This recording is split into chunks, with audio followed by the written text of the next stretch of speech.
Ayan mga kababayan, at ngayong araw nga po ay ika-2 taon na ni President Bongbong Marcos bilang presidente ng Pilipinas.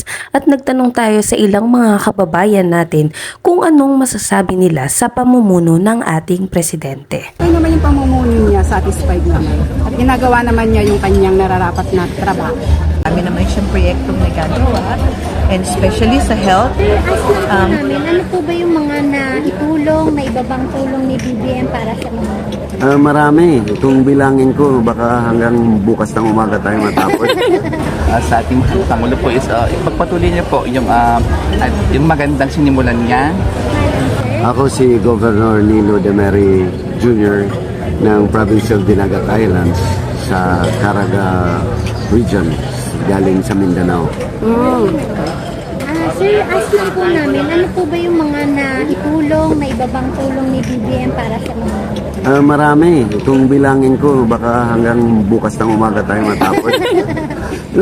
Unang-una, of course, maraming naitulong si Presidente BBM sa amin.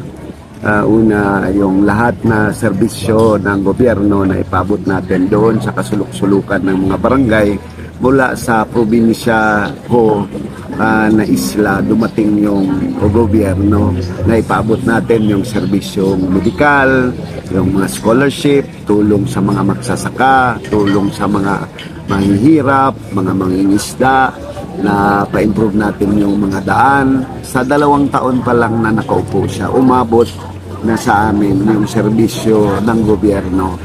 Kaya napakarami pong naitulong at marami pong salamat kay Presidente BBM sa naitulong niya na upang umangat ang kabuhayan ng mga mahihirap. Although hindi pa man natin masabi na totally nalutas na natin ang mga problema, marami pa tayong pagkaisahan na pagtulungan upang maiangat natin ang buhay ng ating mga mamamayan. Sa 2 taon na pamumuno niya, naipakita niya na yung taos-puso niya pagsisilbi para sa atin at mga kababayan Pilipino. Sir, since may mga kababayan po kasi tayo na nagsasabi or nananawagan na magbitiw sa pwesto si President Bongbong Marcos, ano pong masasabi niyo dun, sir? Una, yung mga kababayan natin na nagsasabi na magbitiw, una, may karapatan naman silang magsabi dahil demokrasya naman tayo. Maski kung si Presidente Bongbong ang tanungin mo, ay karapatan nila yon. Pero wala, isa pa siguro si Presidente Bongbong ang pinakamagaling so far na nakabigay ng tulong sa ating mga mamamayan. 2 taon pa lang yan. So hindi man natin pwedeng husgahan yung mga darating pa na panahon. Pero sa 2 taon na pamumuno niya, nakikita natin na umangat yung buhay ng mga karamihan sa atin at nasimulan natin na lutasin yung mga problema natin para tuluyan tayong umasenso. Hindi naman diretso kaagad natin maabot. So kailangan naman talaga dahan-dahanin natin sa napakaraming problema natin sa Pilipinas. Hindi natin siguro basta-basta malutas agad ng 2 taon. So para sa nagsasabi, huwag na tayo magreklamo, magtulungan na lang tayo lahat. Yun ang dapat gawin natin.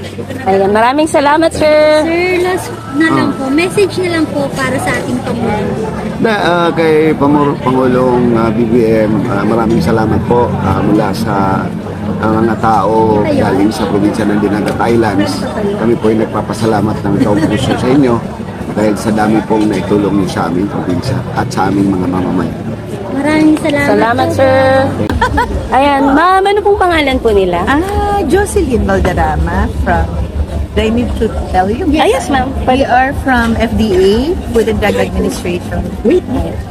Ma'am, bali ngayong araw po kasi is ika-2 taon na po ni President Bongbong Marcos bilang presidente ng Pilipinas. Okay. Ano pong masasabi niyo sa pamumuno po niya? So far, sabi nga nila, maraming nagta-thumbs up na mga mamamayang Pilipino. Marami naman siyang proyektong nagagawa. And especially sa health, mukhang we're leveling up naman sa world of health dito sa Pilipinas. Kasi ma'am, may mga ilang kababayan tayo na nananawagan po na magbitiw na si PBBM bilang presidente. Ano naman po yung masasabi niyo sa kanila?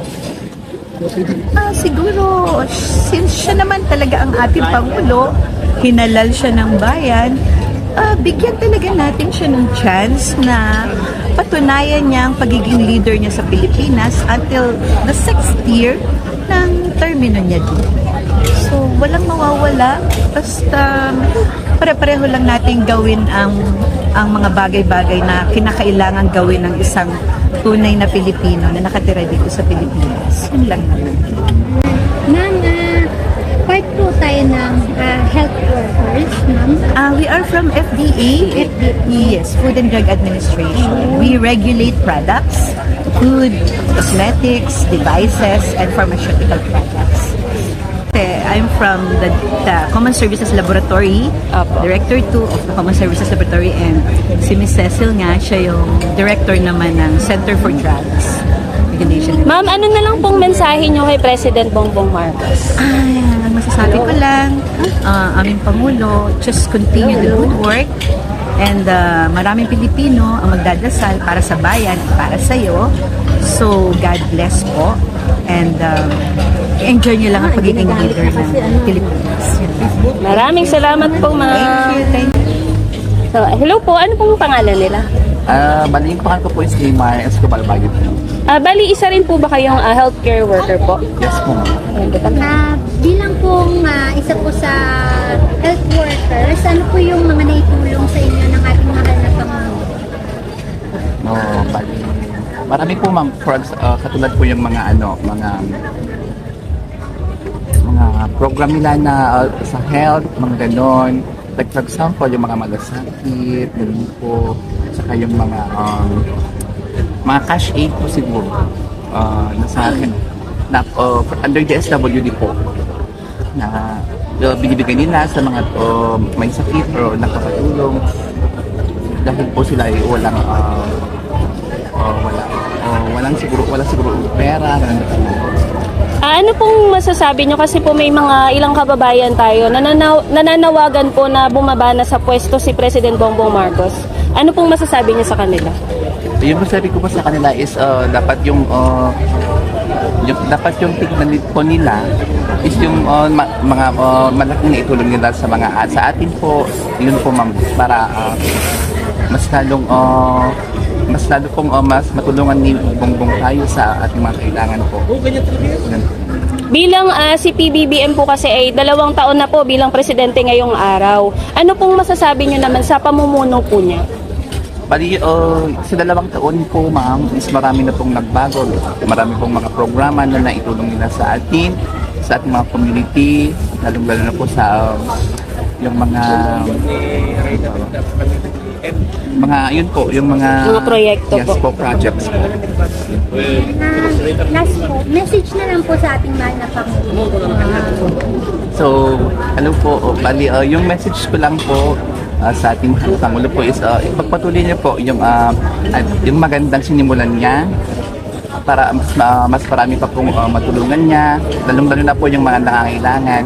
Ganun po, at saka sana po as soon as possible po as a health worker po is ma-aprobaran na po yung Magna Carta as soon as possible po. Thank you po. Ayan. So maraming salamat po. So hi ma'am. Ma'am, ano pong pangalan nila? Angelita Taller. Ma'am Angelita, si PBBM po kasi is 2nd taon niya na po bilang presidente ng Pilipinas. Ma'am, ano pong masasabi niyo po sa pamumuno po ni President Bongbong Marcos? Okay naman yung pamumuno niya, satisfied naman. At ginagawa naman niya yung kanyang nararapat na trabaho. Ginagampanan naman niya. Ayan. Salamat po ma'am.